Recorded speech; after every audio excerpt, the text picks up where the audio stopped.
বাক্যালাপগুলি tape করে রাখলে পৃথিবীর যে কোনো গীতি কবিতার শ্রেষ্ঠ সংকলন হতে পারত।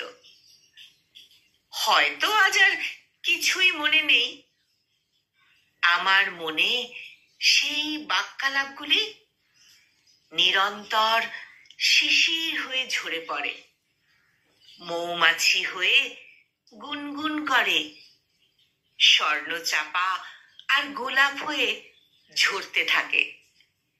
সেই ফুলের গন্ধে, সেই মৌমাছির গুঞ্জনে আর কোকিলের গানে আমি সারা রাত ঘুমাতে পারি না, নিঃশ্বাস ফেলতে পারি না।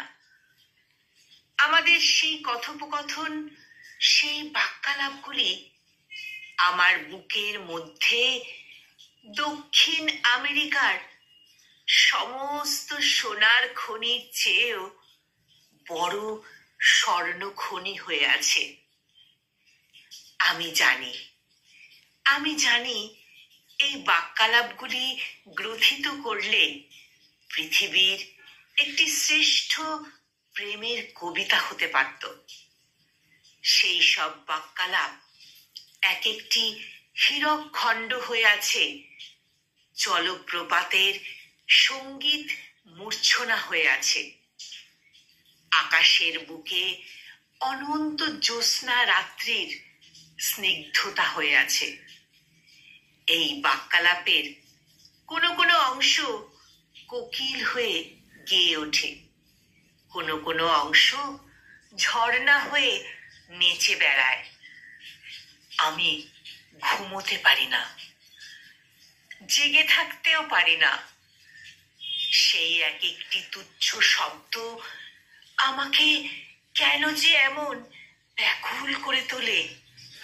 আপাদমস্তক আমাকে বিহ্বল, উদাসীন, আলুথালু করে তোলে।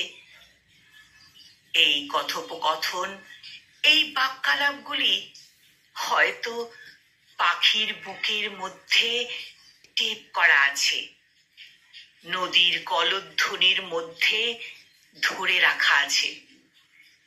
এর চেয়ে ভালো প্রেমের কবিতা আর কি লেখা হবে?